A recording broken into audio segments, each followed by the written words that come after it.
Welcome back to the class. Good afternoon, So, หลวงพี่ Good afternoon. So hopefully you all are doing well. Okay. Good afternoon, หลวงพี่ We are good. How about หลวงพี่ So now in Chiang Mai, recently we this morning and yesterday we have another heavy rain. But everything getting better now. It's sunny.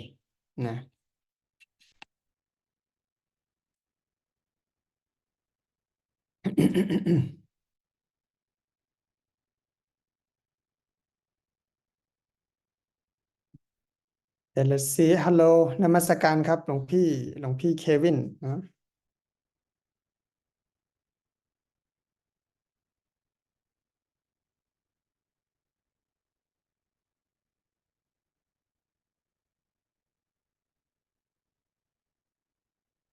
and all venerable พันเตนะหลวงพี่ภาวัตนะ Karawaka Prajan. สาธุหลวงพี่แคลน Karaka. พี่แคลน and หลวงพี่เดนิสใช่ไหมเอ่ย Kapum. เดนิส What about หลวงพี่แอนโทนิโอ Lumpi Antonio, he's having a break from the program. Oh I see แม่ชี สารันพัฒน์ ช ค่ะ นีเจริญพร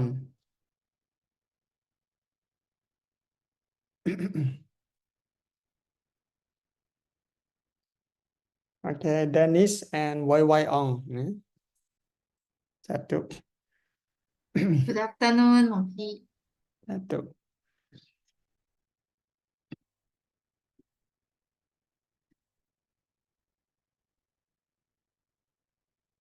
So last week, we our time, we couldn't finish the chapter 6 last week, so we will continue a little further on chapter 6.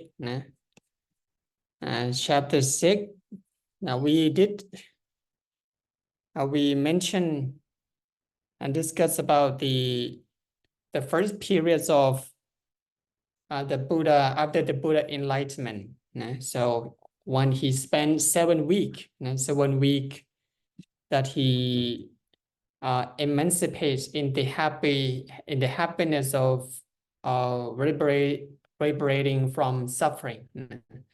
So sometimes people call this periods of time as a time that the Buddha he revised all the knowledge that he gained from his training, in order to get himself preparing and consider what kind of Dharma, what kind of teaching that he going to spread through the world.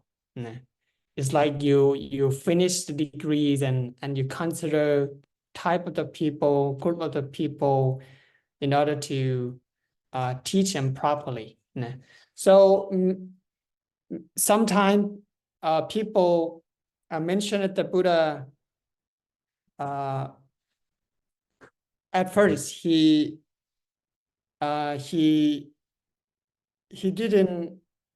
not going to teach, so but he was invited by the Brahmin. The Brahmin came to invite him in order to teach. Sorry หลวงพี่ May I know if you are sharing your screen? Oh.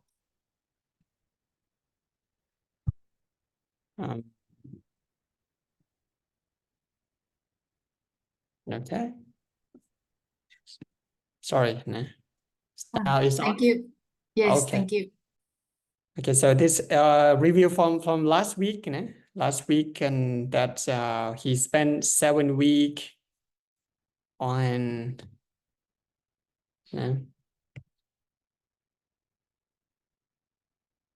and considering the Dharma.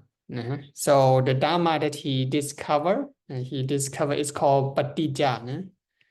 Paticcasamuppada นะ Paticcasamuppada is one of the most profound นะ profound teaching of the teaching in Buddhism. We can say that this is the how nature of the suffering works, you know. And this kind of process is not controlled by any kind of supreme being as the things that they are. Né? So and this showing the cycle of the sorrows and lamentation and suffering that's often start from ignorance. Né? In Buddhist term we call avijja. Né? Avijja, vijja mean knowing, you know. Avijja mean not knowing. Né? That's ignorance. That's leading to the mental creation is come to be the minds and body. There's start having the 5-6 senses, and leading to feeling, liking, disliking, and leading to tanha, and craving, clinging, and becoming and leading to jati or birth. And birth leading to aging, sickness, death, and continue in this circle again and again, again and again. And without seeing this kind of natural process, Buddha found that all beings are continuously reborn again and again, again and again. And every time that beings, sentient beings reborn, have to encounter many different forms of suffering. So that is originally from tanha. So independent origination we call paticca, paticcasamuppada, paticcasamuppada.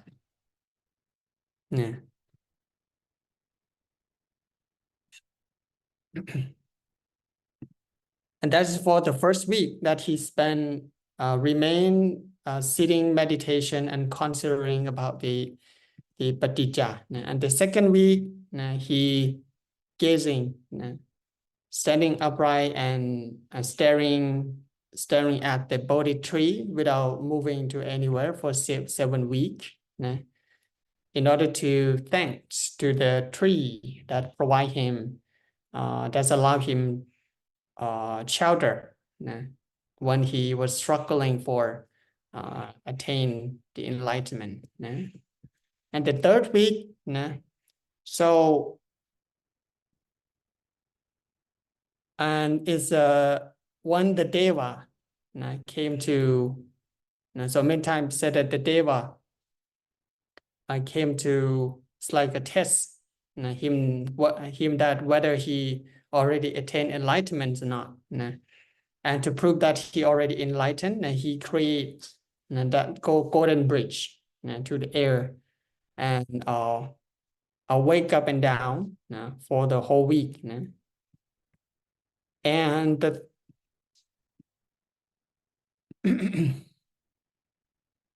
a week 4, he create a beautiful jewel chamber and sitting inside and meditate. So and he preaching later on called Abhidhamma. Is the ultimate teaching in Buddhism, talking about the minds and body, and that's allow his body to radius. That's the 6 different color came out from his body. So namely blue, yellow, red, white. And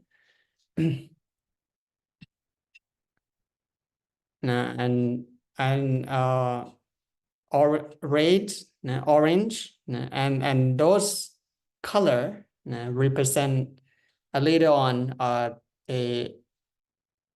color that design for the Buddhist flag.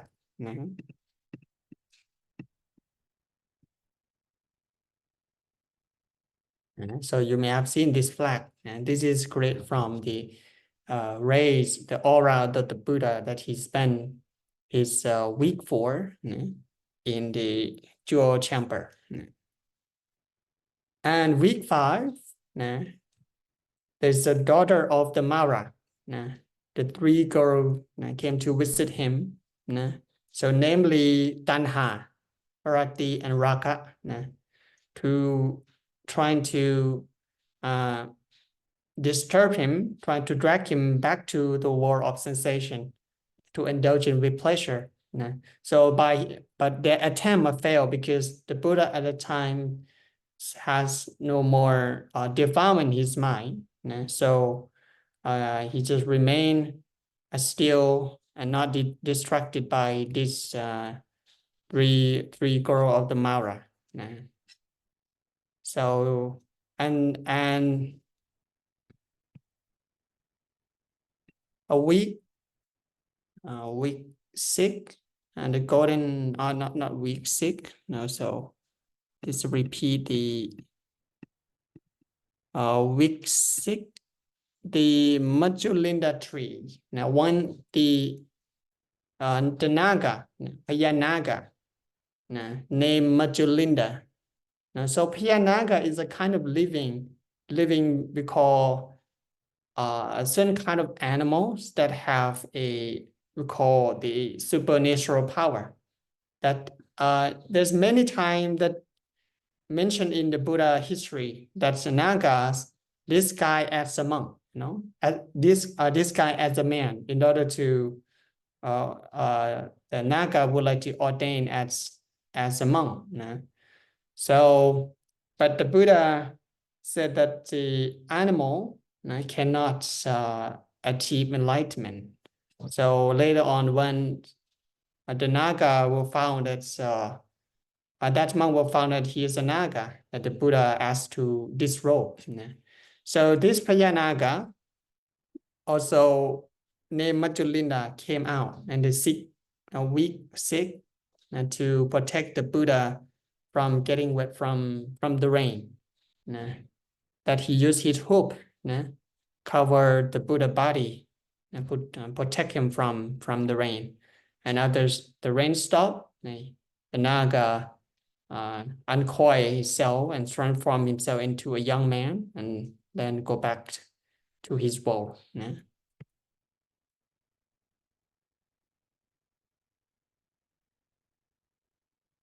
Okay, then the last week 7, under the Rajayatana tree, where the Buddha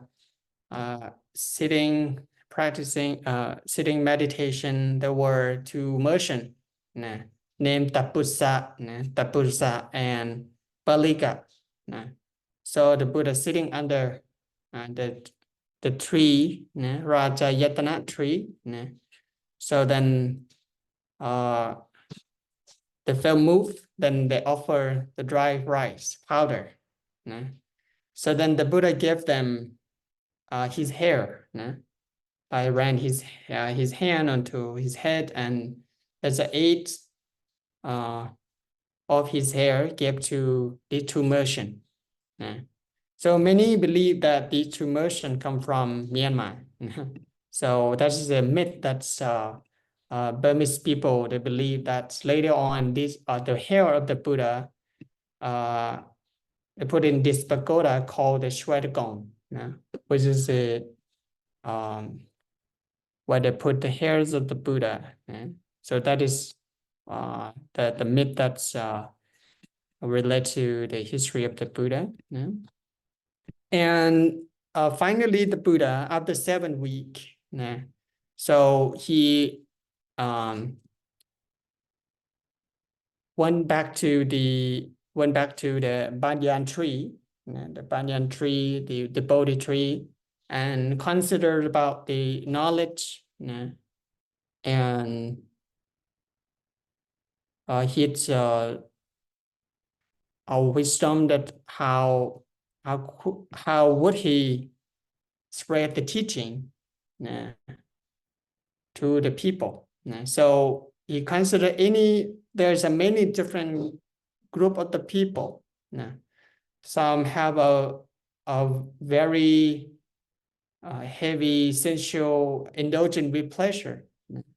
So, but finally he considered that there are also some of those people who have less, we call have less dust in their eyes. So Buddha said that those people who have less defilements in their mind.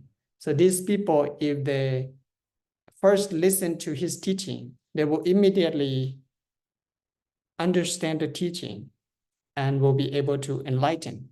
So, and then he compared a group of the people and divide into 4 different groups compared to the lotus. From the lotus that's above the surface of the water, and the lotus which right above the water, the lotus bud below the water surface.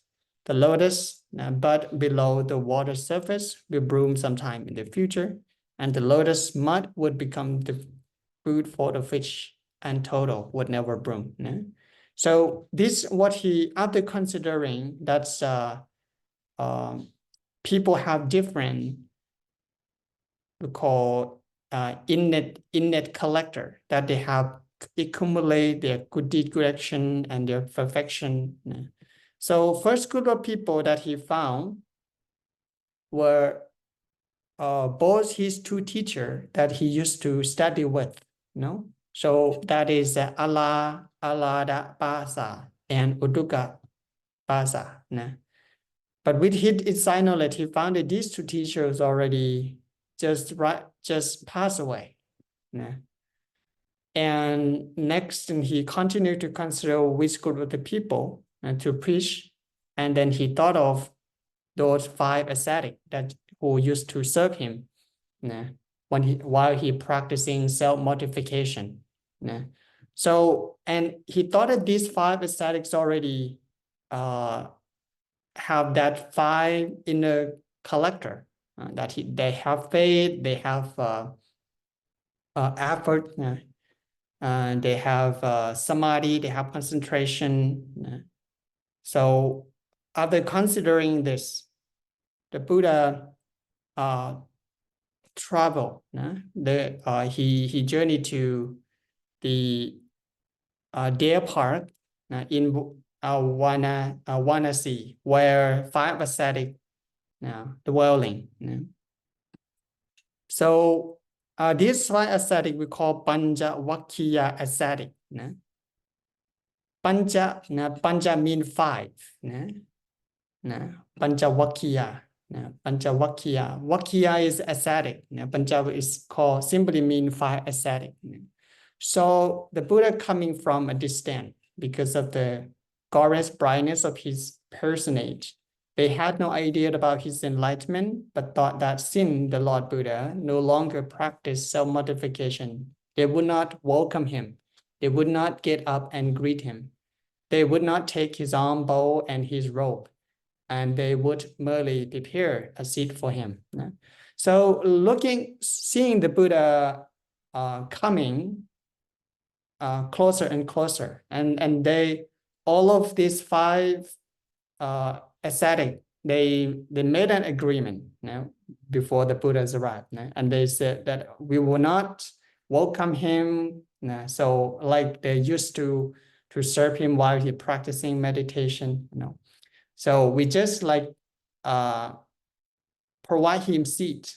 If he would like to sit, just let him sit. But if he don't want to, we will not serve him as we used to. So after firmly made that agreement, but once the Lord Buddha approached, all 5 of them forgot their previous agreement. They got up to greet him, took his arm bow and robe, and they used to do in the past. However, they still address him using the inappropriate term awuso, which means a younger person or a junior person. So they forgot what they had made an agreement to each other. So when the Buddha arrived there, so they just do what they used to serve him. but they still are not sure that he already gained any knowledge or any enlightenment. And then they use the term avuso. Avuso mean like one calls someone who are younger, avuso. So which mean a younger person. And then the Buddha stopped them and forbade them that and told them how he already attained enlightenment. And the ascetic did not believe him and said, Avuso Gotama, you once practiced self-mortification to the fullest extent and still could not achieve meditative attainment. Now what you have stopped, how could you have achieved any meditative attainment at all? And that's what the five ascetic, so replying to the Buddha, that how could you achieve enlightenment? You give up the self-mortification.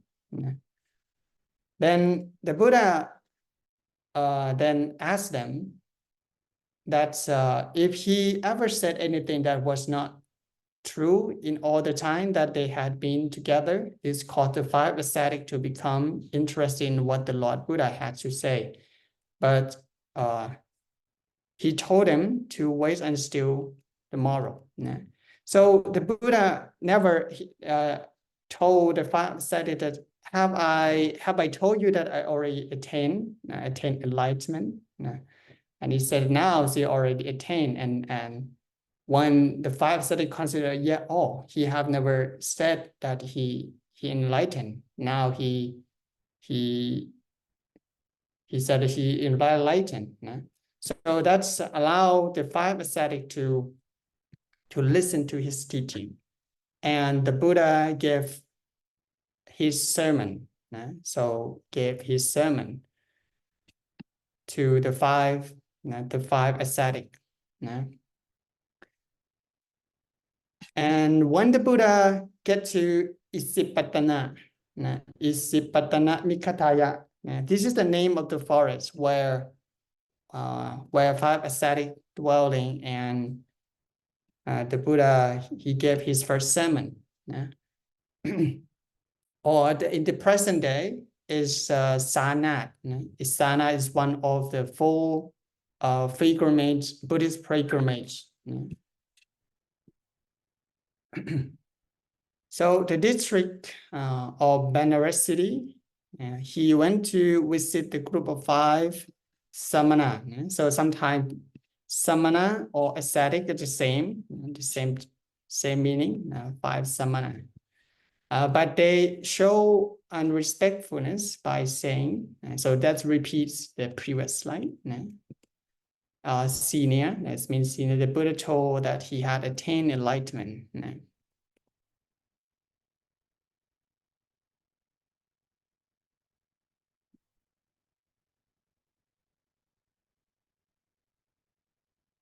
So that's what he said. The Buddha reminded them that the past time they had never heard just a word from him or not.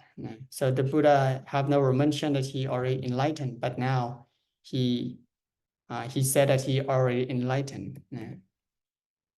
So this is the name of the first sermon of the Lord Buddha. So in Buddhist holiday, we Buddhist community and Buddhist monk will usually chant this sutra. We call Dhamma Jagga Pavatana Sutta. Is collect all the core teaching of the Buddha. That's the Buddha mentioned about the middle way. Is the middle way he start to mention about the unskillful way that will never lead to attain enlightenment.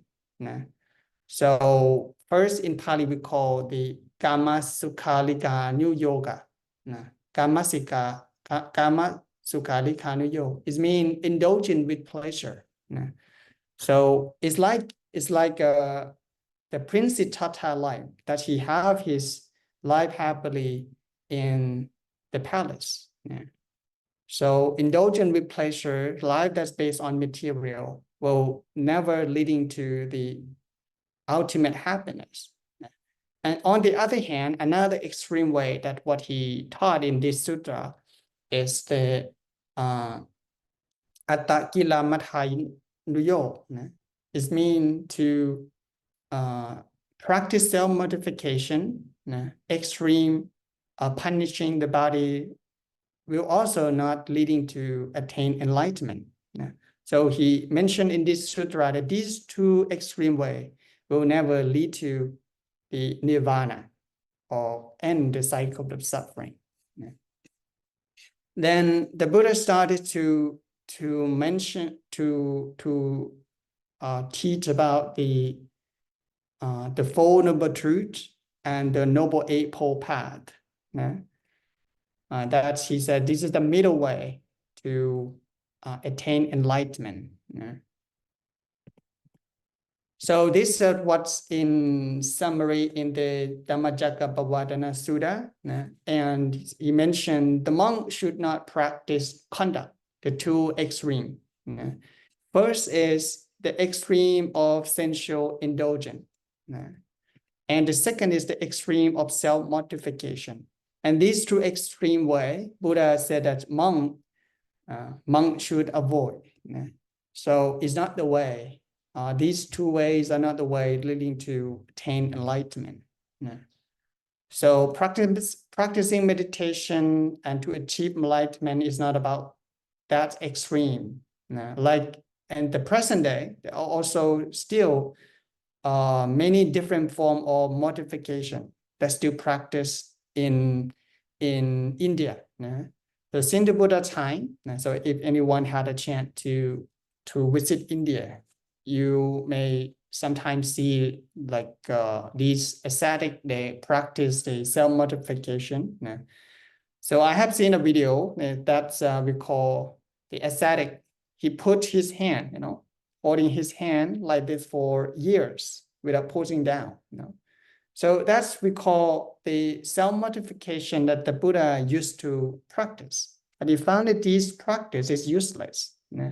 And he used to, like, one of the extreme self-mortification that he did is stop eating.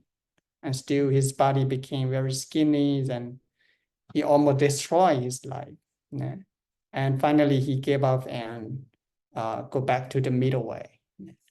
And he said that the monk should go on the middle way.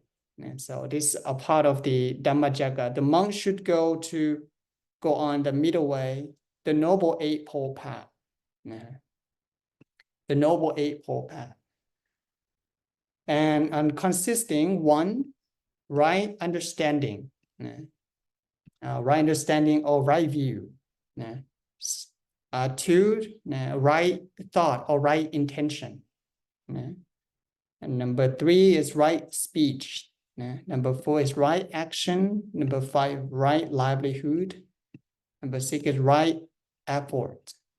Number seven is right mindfulness. And number eight is right concentration. So this is what's called middle way or middle path in Buddhism. So this is what shows that middle way is not something that's what general people understand. So we talk a lot about balancing and how we should live our life in the middle way. So because middle way, we don't know sometimes we are practicing is the middle or not. And this is what the Buddha explained what the middle ways are. So he said that the middle ways are the Noble Eightfold Path. And start from the right understanding or right view. So in summary, this can also call the threefold training. The first two item, right understanding and right thought, it's concerned about we call wisdom. Wisdom, the way how we understand the world around us, the way how we understand ourselves and the nature as it is. So this belong to the right understanding and right thoughts. View or we call the attitude that we have towards the nature and toward the living beings is a matter, because that will lead to the wholesome intention or unwholesome intention we call right thoughts. So imagine if someone have the wrong understanding, a wrong view. So there are so many wrong view that what the Buddha mentioned, there's many other school taught, So some other school don't believe in karma, for example. So they said that there's no consequences of any action, whatever negative or positive, there's no good or bad, There's no life after death, there's no reincarnation. So when we die, we just disappear. So imagine if a person having this kind of view, that's no consequences of our action, So when we kill, we don't have to respond to what we do. So those kind of view, Buddha said as is wrong view that could lead to wrong thinking. And what happened when a person have wrong thinking? It will leading to wrong speed, wrong action, and that leading to harm, violence, cruelty, war, etc. In order to uplift, and this second part is we call moral training, from number 3, 4, and 5, right speed, right action, and right livelihood. Is a way how we behave and how we speak in the right way, how we behave, use this body in the right way, how we use our words that do not cause any misunderstanding or speak truthful words. And the number 5 is to make sure that the way we earn for a living is not harming other living beings and not harming ourselves. So there's many business out there that's considered as wrong livelihood. Buddha give an example. That's what are the wrong livelihood. He said as like selling weapons, selling poison, selling meat.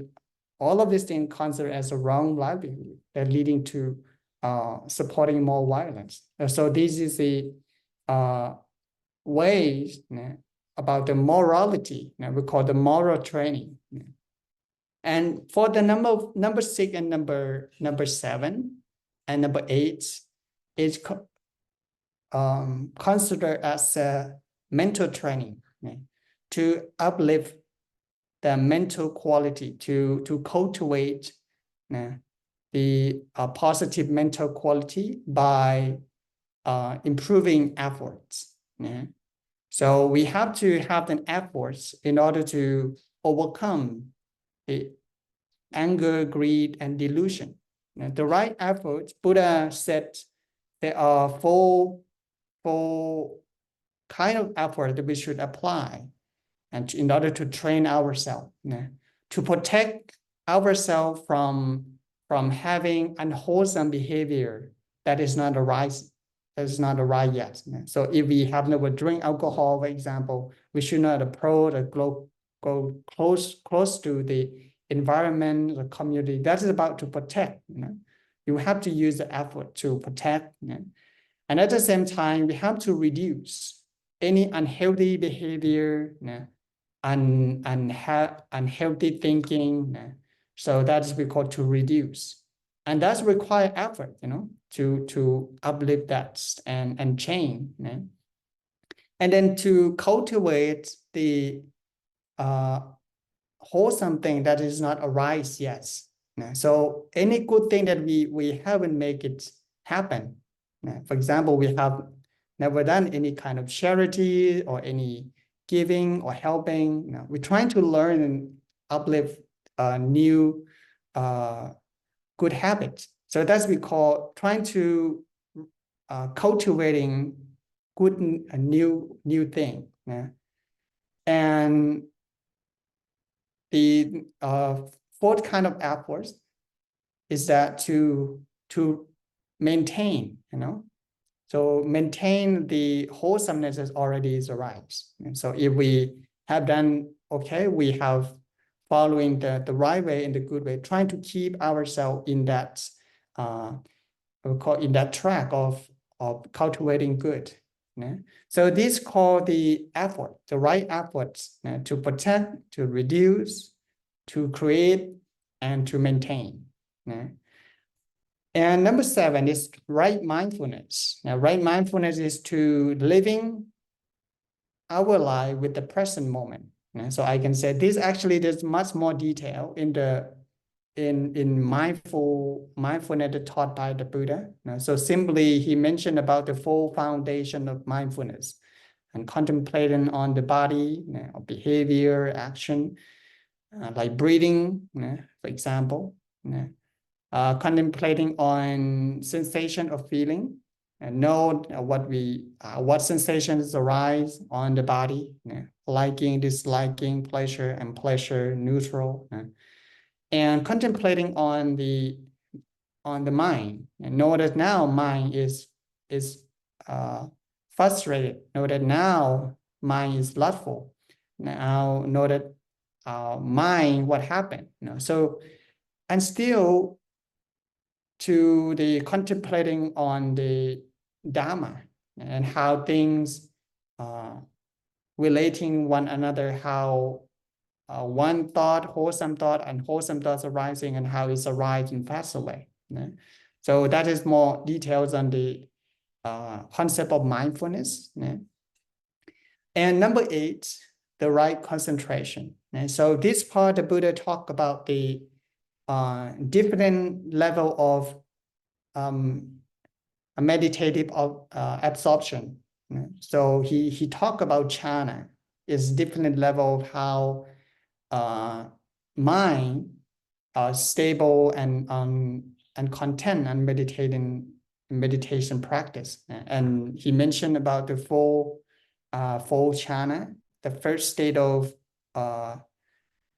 we call tranquility, and the second and the third and the fourth. So you can take a look in the 4 jhana, the meditative absorption. That when we meditate, our mind become peaceful, and one mind becomes still and relaxed. So we have the state of attaining the 4 different meditative practice.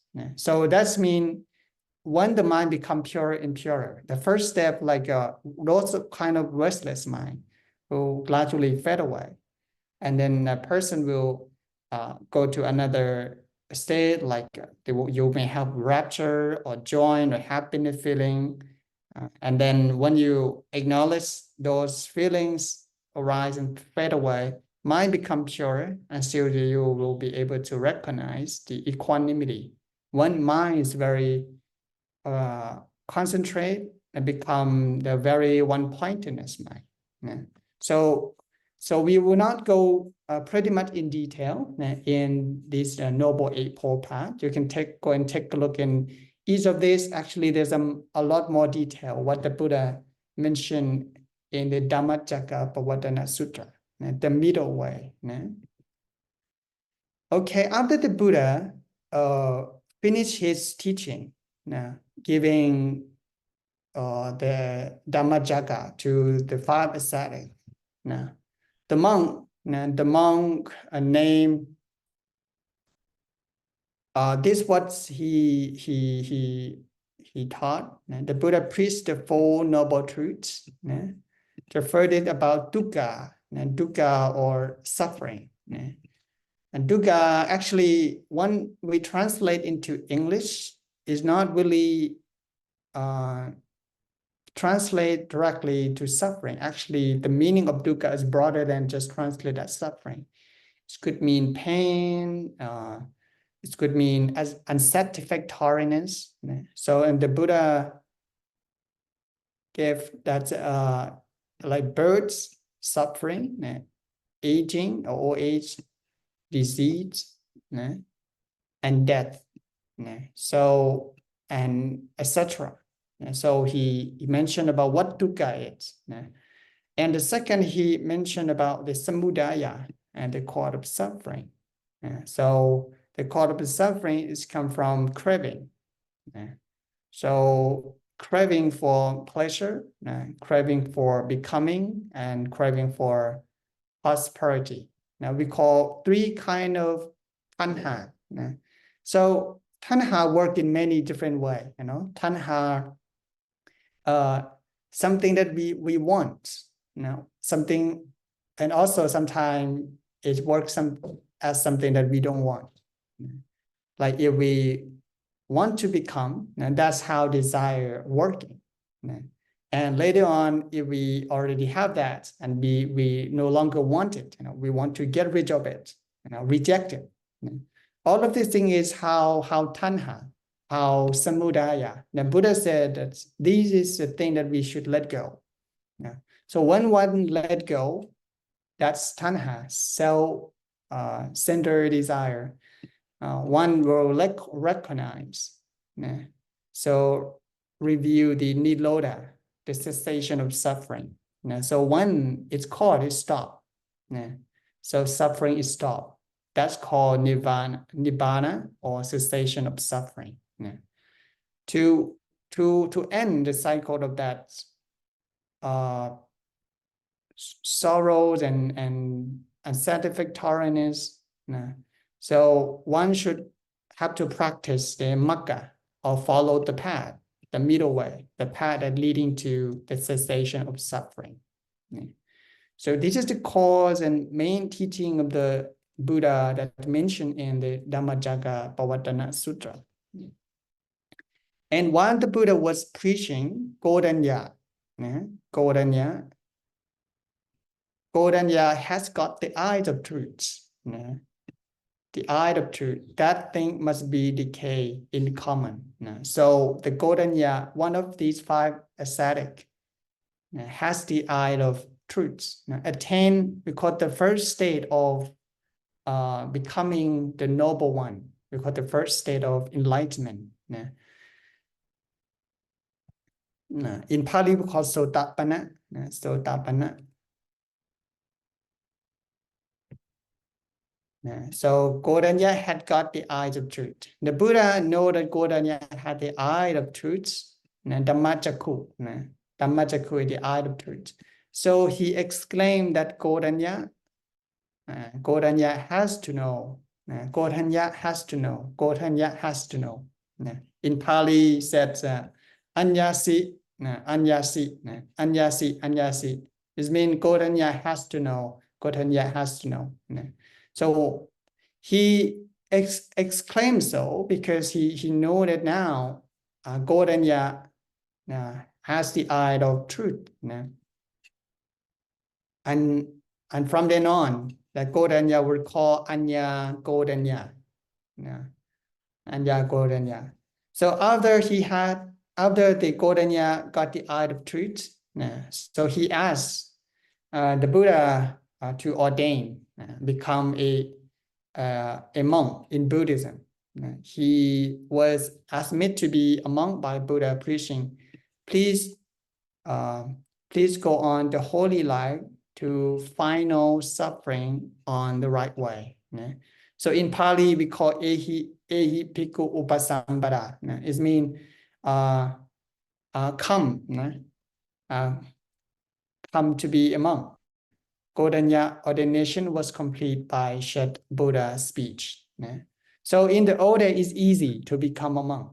So when the Buddha just said, come bhikkhu.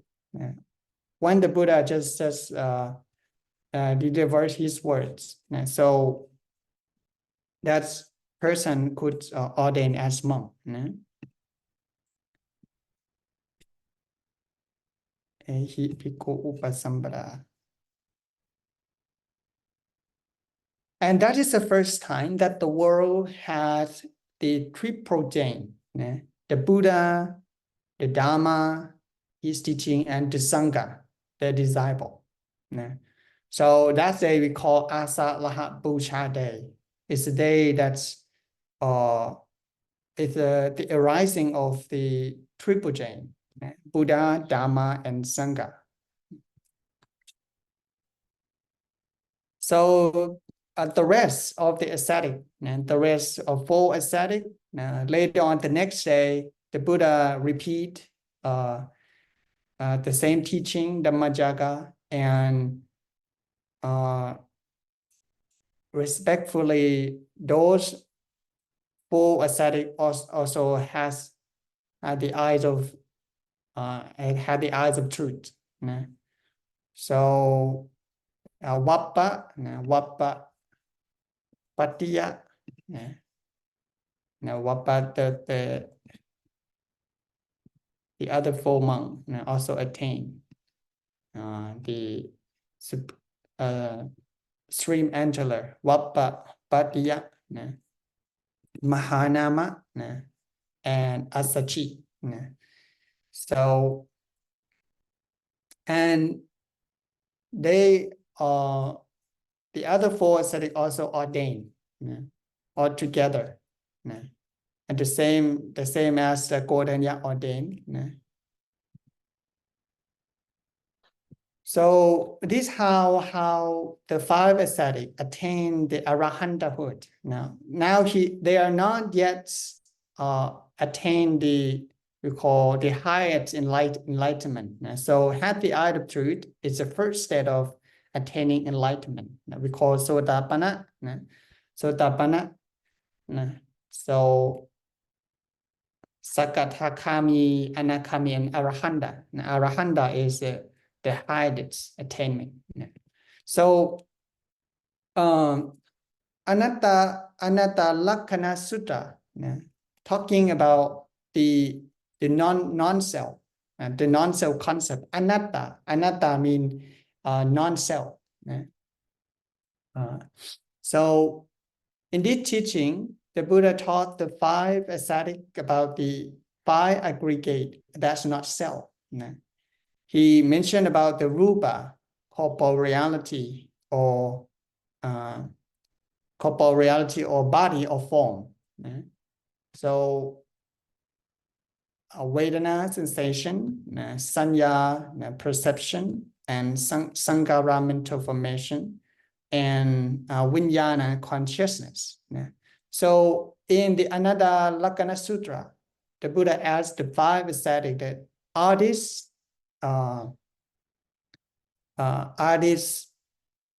permanent or impermanent? So are distinct. So rupa, is body permanent? Is sensation permanent? Is perception permanent? Is mental formation permanent? Is consciousness permanent? And the five ascetic answered that no, Lord. So what is impermanent is happy or unhappy. And the five monks answered that is unhappy, is unhappiness. So then the Buddha continued that so one is not happiness. Should we say that this is me, this is I, or this is myself? So the five monks answered, this we should not say that it's ours. So because it is changing culturally. So while the Buddha was preaching Anatta Lakkana Sutta, the mind of the five samana has gone on Dhamma state of the Dhamma, being preached, and then was free from mental obsession and grabbing. So at the time there were 6 arahanta, the enlightened monk in the world. The Buddha and the other 5 disciples. 6 arahanta include the Buddha.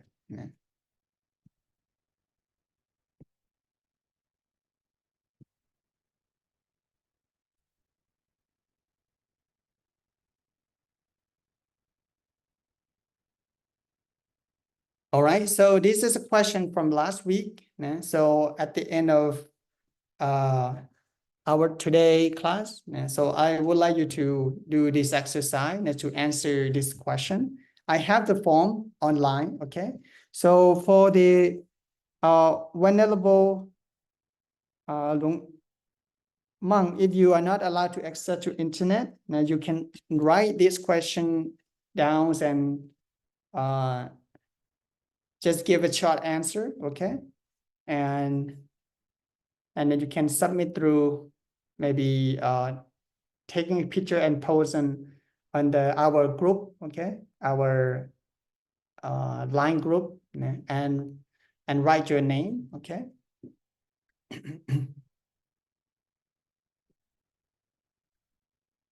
And so this is just some review from last week. So what did the Buddha do in the first week of the enlightenment? What did the Buddha do during the third week, the fifth week? What are the color of the Buddhist flag, and what does each color symbolize? Who became the first two lay disciples of the Buddha? Number 6, what are the four lotus and how they represent the type of people?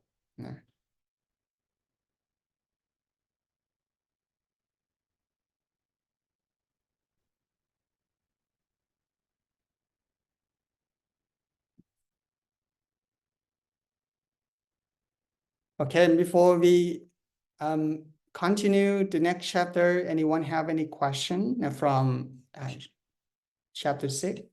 So any part that is you would like to know in after the Buddha achieved enlightenment? I have a question, Prajan. Yes. With the dependent or origination, I feel like I have a pretty good understanding of the whole cycle, but could you please explain becoming a little bit? Because I was kind of confused after like craving, then it says becoming. Could you help me understand a little more Craving and becoming, okay. on the cycle of dependent or origination?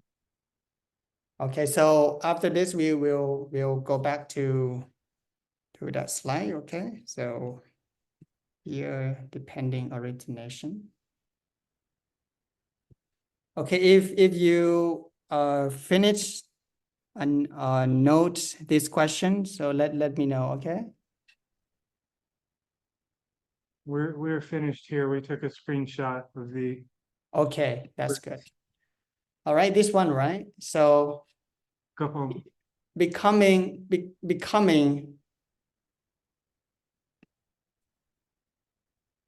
Can you repeat the question again? You wondered about here, right? Yeah, so I understand pretty much the whole cycle, you know, contact, feeling, craving, clinging, but then the next phase, becoming. Could you help? I don't really understand. So becoming, clinging and becoming, so it's explained in more detail. Actually this about this Four Noble Truth in detail. How sufferings arise. In the Four Noble Truth, it's Buddha mentioned about here about the suffering, aging, and death, right? Over here. Right. So he immediately come here, back to here. So becoming, it's related to the second noble truth. It's samudaya. It's the how clinging leading to becoming. So it's showing the greater desire. So it starts from sensation here. So when you have contact we call phassa. When you eyes see color, when ears hear sound, So at Right. that level, it's not that very strong. If you're mindful, you can stop. You can cut the chain, the cycle. But if you let it to improve and become feeling, liking, disliking, it will leading to craving, which much stronger. Much stronger, just only feeling. Right. And when craving, also craving leading to clinging. So clinging is much more like stronger than just craving. Craving, like clinging, is like you. So that's a force, It's more type. And becoming, you already once, becoming is like you already become that one. For example, if you like feeling anger, when a person become anger, it's like you're already that become anger, Right. and you see that that anger is your, but when you see the feeling, when you see and the process, you see how that anger start, and you rotate, you go back to the chain. You will see that how this anger start. It start from the beginning, actually from is so-called ignorance. So when a person not mindful, and these are working very quick, it's suddenly in a moment.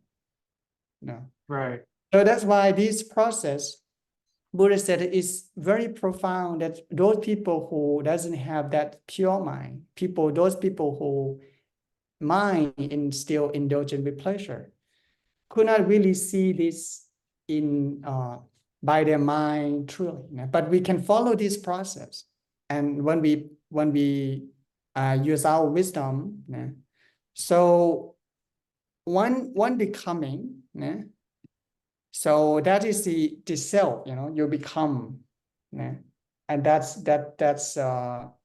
self becomes stronger, and become, we call bhava, bhava becoming a certain thing, a certain kind of existence. So for example, now I am, it's the identity that we have. Simply we can call it ego. So becoming, and what happened? Jati is birth. It is new, because new identity. Becoming a new reborn, new me. So what happened when one become, and by nature it decay, it's changing.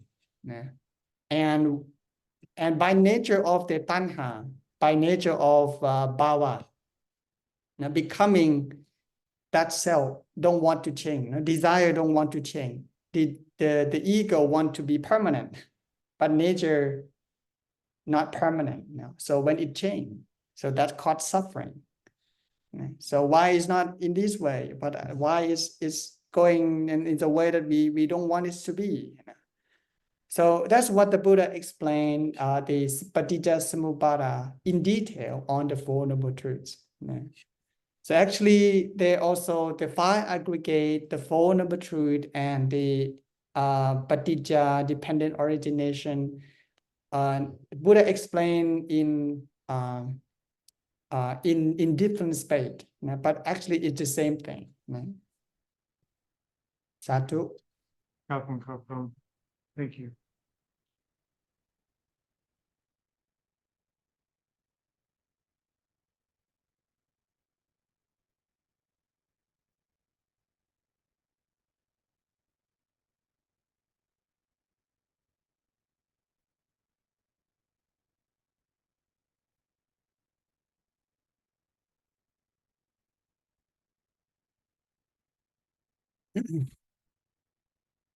Okay, now let's move on to chapter 7. So after the Buddha, he now have his disciple.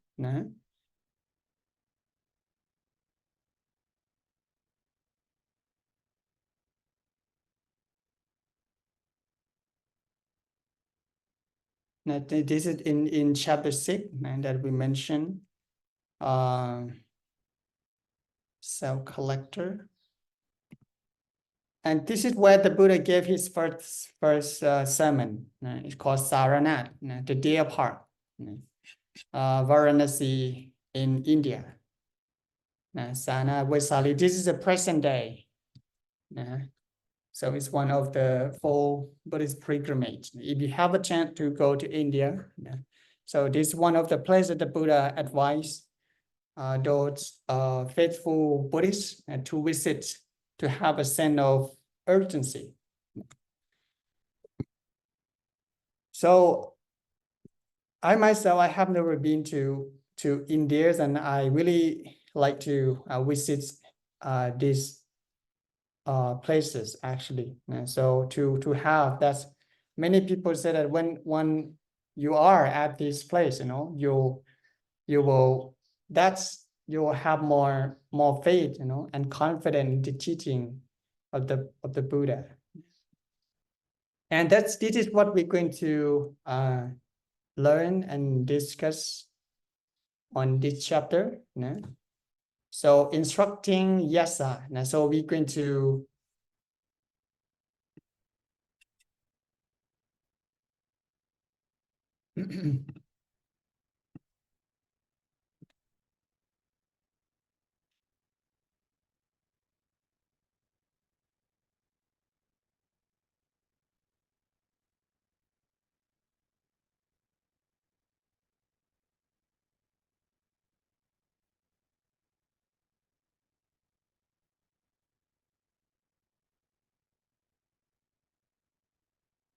yasa. Anubhupikatha, gradual instruction. The first male devotee, the first female devotee. 54 yasa friend ordination, and the first 61 Buddhist missionary. The ordination by the threefold declaration of taking refuge. The 30 rich young companion, and the 3 Jatila, the 3 Jatila. Okay, so and this is the Ganges River. So just some of the Ganges River considered as a holy river in India.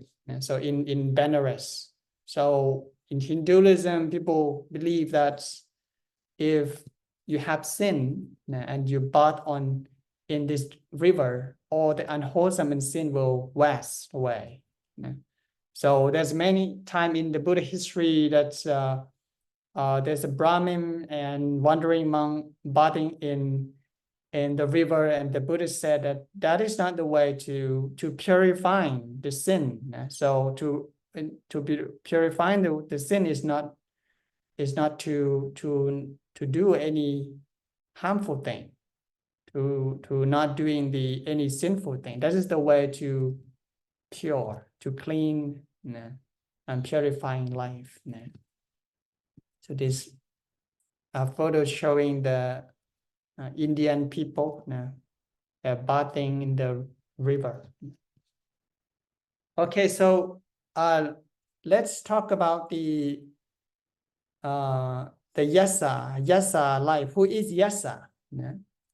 So yasa, he was the son of a millionaire. He was the son of a millionaire.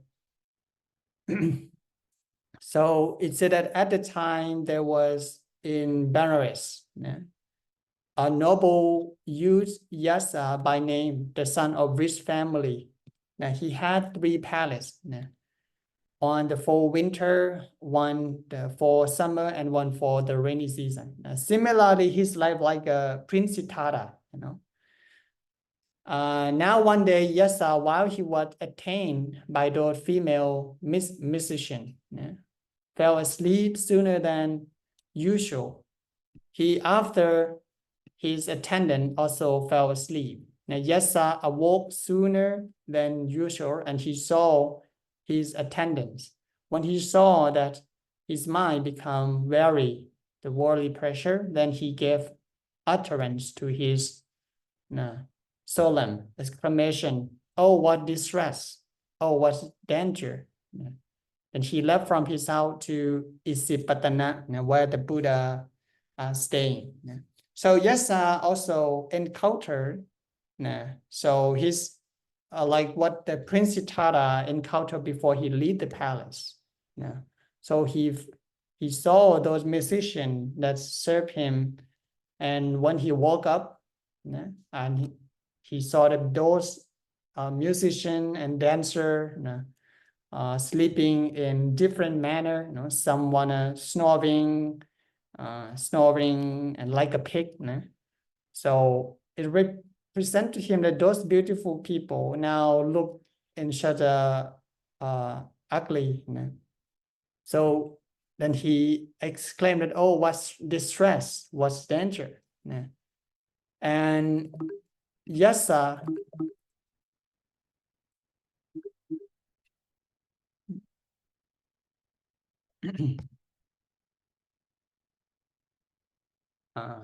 then the Buddha, one Yasa came to and met the Buddha. And the Buddha heard that someone saying, what's stress, what's danger along the way. He keep like saying and heard by the Buddha. Then the Buddha reply to the sound of Yasa. Here is not stress. Yasa, here is no danger. Come here, Yasa, sit down. I will teach you the truth. And then Yasa went to the Buddha. At that time, the Buddha practicing walking meditation, and the Buddha taught him the we call Anupupikata. It's the teaching based on gradual instruction, from step by step. And the Buddha start teaching Yasa about the Dhanakatha. Dhanakatha, Buddha teaching about or talking about on giving, liberality or charity.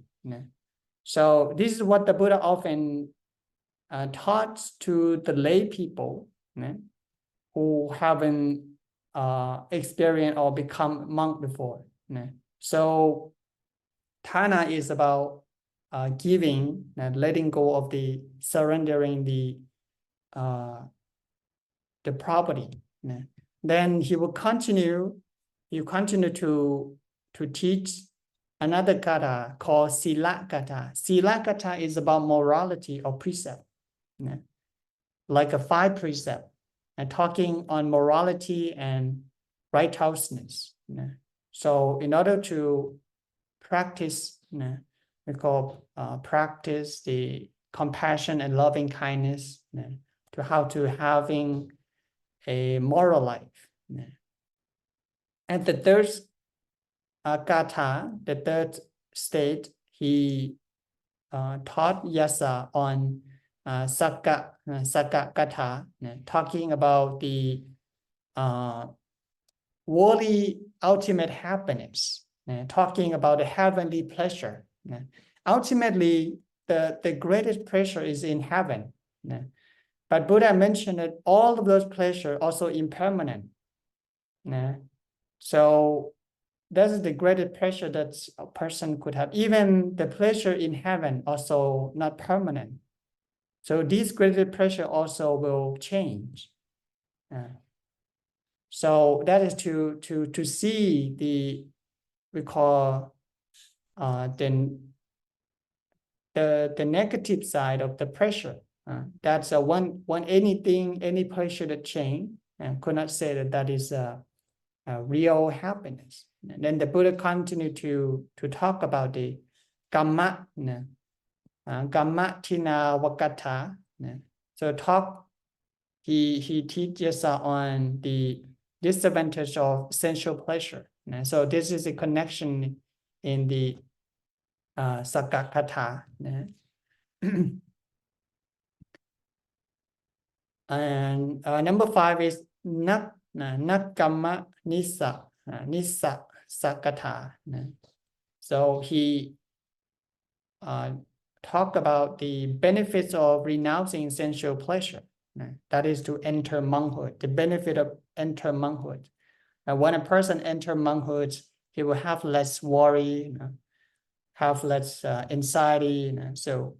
And Buddha said those pleasure is like trap, the worldly pleasure. And when a person enter monkhood, he will gain another form of happiness. That is a happiness from meditative absorption. That is a peaceful mind. So that's we call Nekkhamma. Nekkhamma is going forth, leading household. And becoming a monk, and Buddha talking about the benefits of entering monkhood. And after Buddha finished teaching the Anubbupikatha, the Yasa got the eye of truth.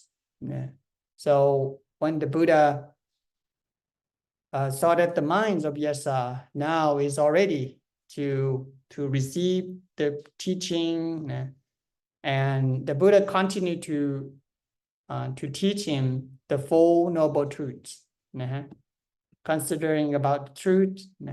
So if we look at this carefully, so Buddha teach, he taught people step by step. He will consider the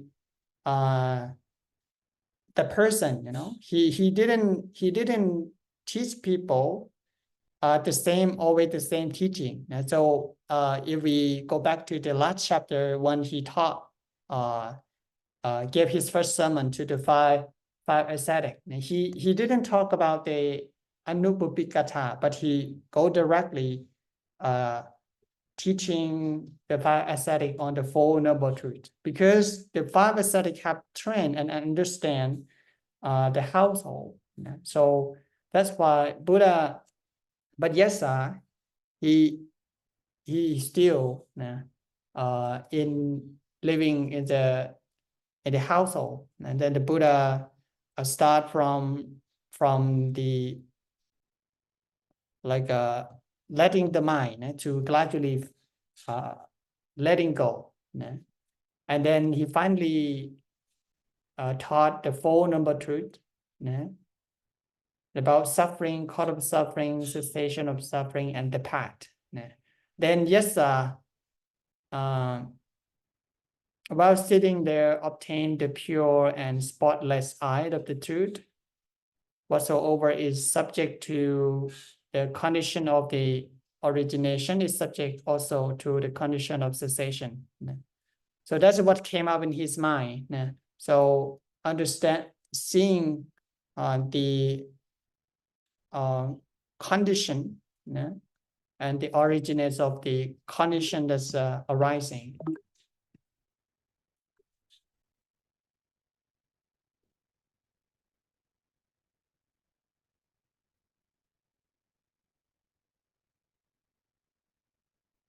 Okay, then his father,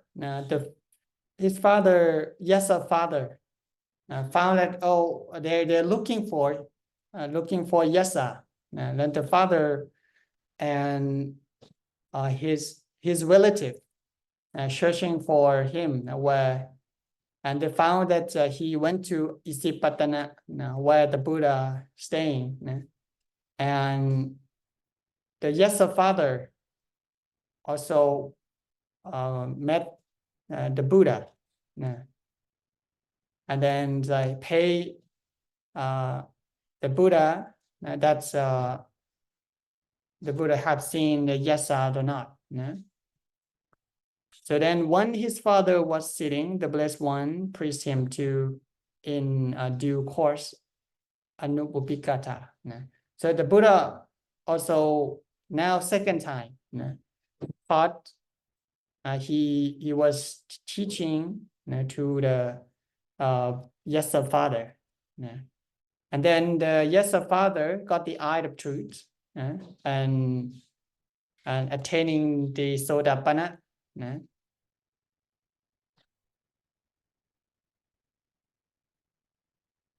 then what Yasa father said, glorious Lord, glorious Lord. Just as if one I should set up, Lord, what had been overturned, or should reveal what had been hidden, or should point out the way to one who had lost his way, or should bring a lamp into the darkness, or order that those who had eyes might see visible things. So that's what Yasa said. That's what the Buddha taught him is like a turning open, something that's hidden, and it's like a light, lighting up the lamp in the darkness. That's a person could see things. And it take my refuge in the Blessed One and in the Dharma and in the fraternity of the Bhikkhu. A Bhikkhu, may the Blessed One receive me from this day forward while my life lasts as a disciple who has taken his refuge in him. So then the Yasa father is the first male devotee who take the Buddha, Dhamma, and Sangha as refuge. And the first female devotee, so the first female devotee were the Yasa mother and Yasa former wife. Then the mother and the former wife of the Venerable Yasa. So Yasa became, when the Buddha was teaching his father, the Buddha also staying behind, So the father didn't see the Yasa behind the Buddha, and Yasa listened to the Anupuppika Katha the second time, and he attained the Arahanthood, while his father attained the the eye of truth, attaining the Sotapanna. So then Yasa went to the place where the Buddha staying, and having approached to him and having respectfully salute the Blessed One, they sat down near him. Then the Blessed One preached to them in Anupuppika. And after that, the Buddha were invited by Yasa father to go to have food in his house. And the Buddha took at that time to teach the Yasa mother and the Yasa former wives. And they were having seen the truth and said, we take our refuge, Lord, in the Blessed One and the Dhamma and in the fraternity of Bhikkhu. May the Blessed One receive us from this day forward while our life lasts, a disciple who have taken their refuge in him. And these were the first female in the world who became lay disciple by formula of the Holy Trade. So that's the first lay female disciple in Buddhism. So that's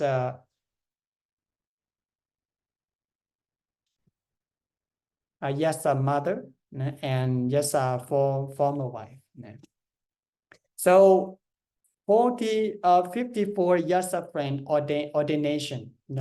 After heard that Yasa now already ordained and became a monk. So, and heard by his friend. So 64 of his friends also followed the Yasa and went to the Buddha and became the Buddha disciple. And now the world have totally 61 Buddhist missionary monk. And the Buddha taught these monk, and all that became the Arahanta. And Buddha sent all the 60 monks to spread the words, the teaching. Then Buddha said that go ye now, O Bhikkhu, and wander from the gain of the many for the welfare of the many, out of compassion for the world, for the good, for the gain, and for the welfare of God and men. Let not two of you go the same way, and do not go the same way. So preach, O Bhikkhu, the doctrine which which is glorious in the beginning, glorious in the middle, glorious at the end, in the spirit and in the letter, and proclaim a consummate, perfect, and pure life of holiness.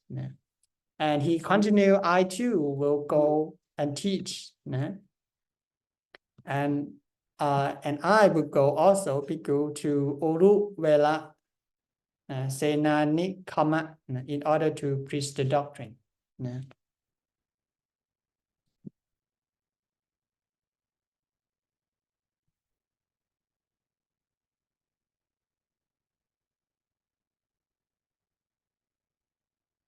Okay, so this is the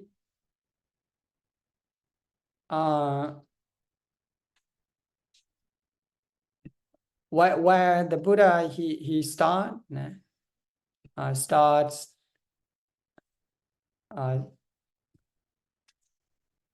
sending the missionary one to travel to teach here. Isipatana.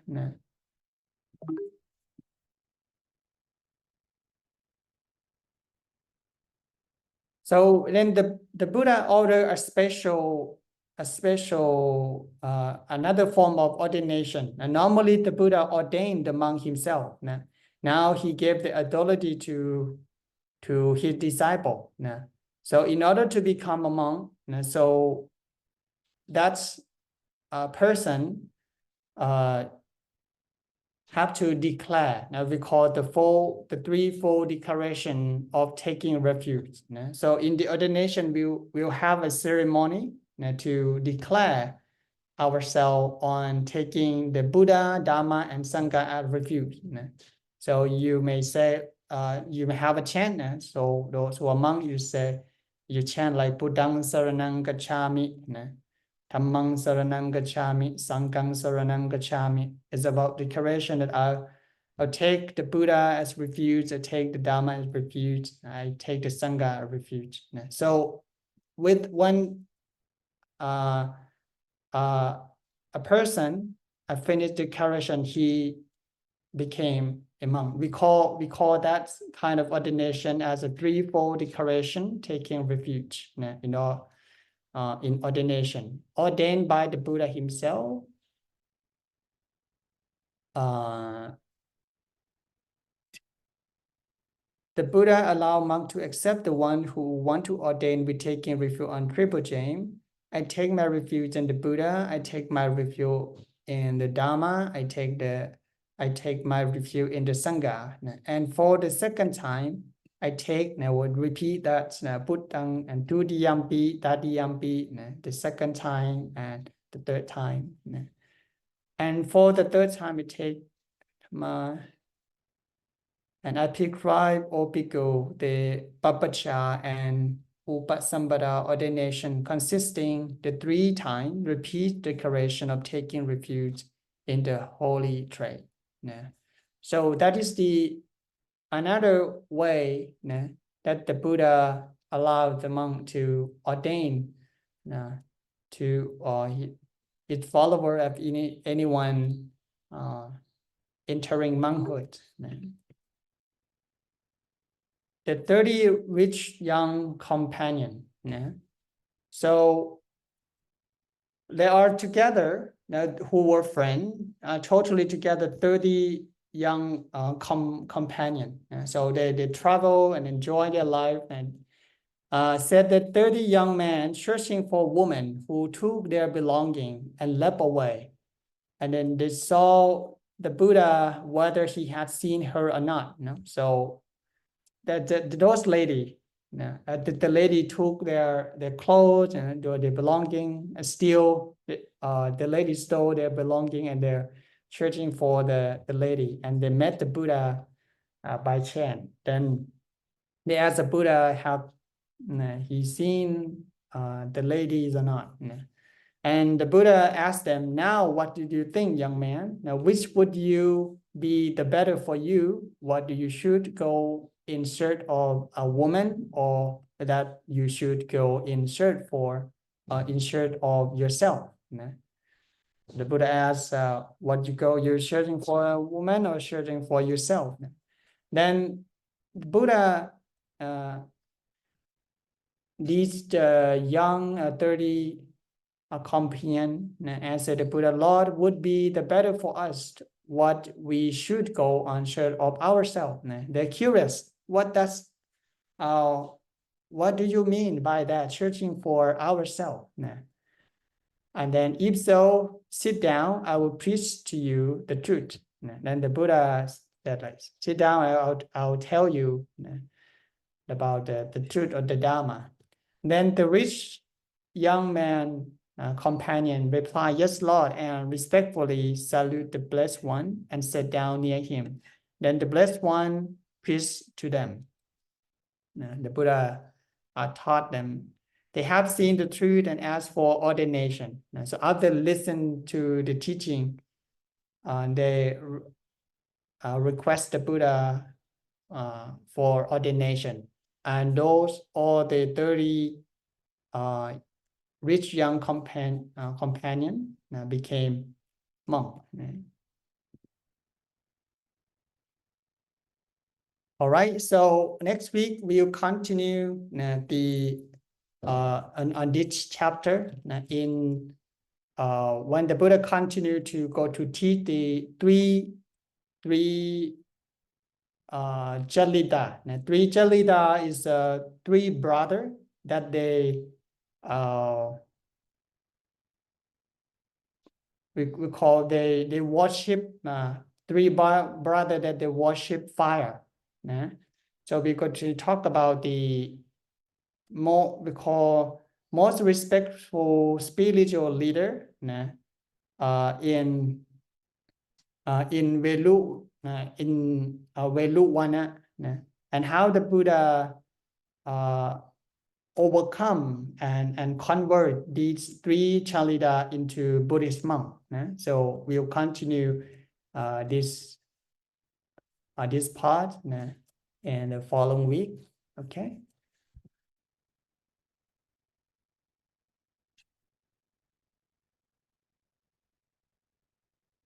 Chalita.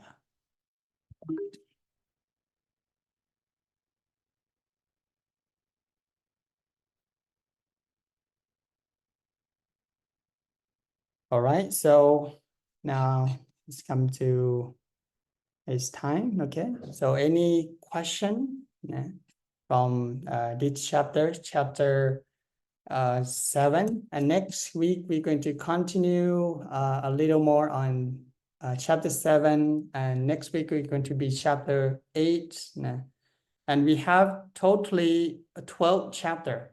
So now we have on the chapter. So let's see how much we can cover on the rest of the chapter on the following week. Okay, so now I will send you the link for the exercise. Those who can, you can submit the exercise through the online platform in the Google Sheet. So for all venerable monk, if you are not allowed to access to like in the device, you can write down the paper and maybe ask someone to take picture and post and submit on our line group. Okay.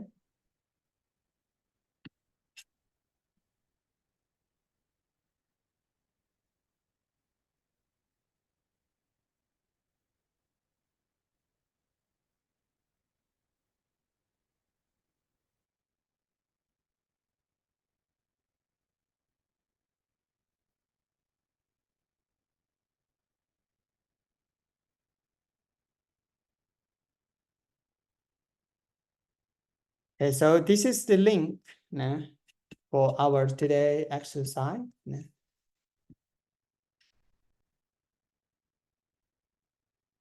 Okay, please submit before the next class and take a look on the next chapter in chapter 8.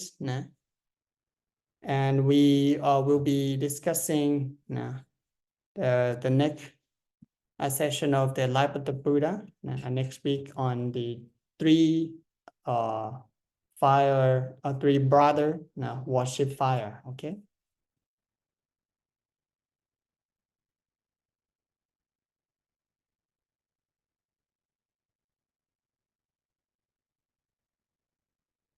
Okay, let's call this today.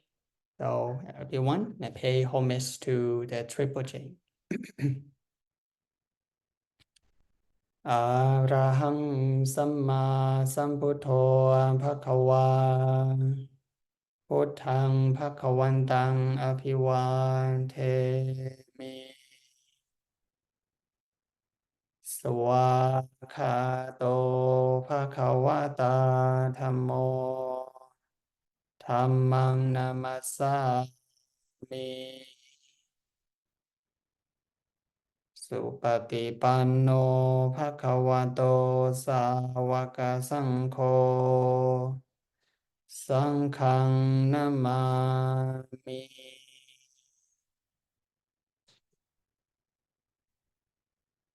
Okay, see you and still next time.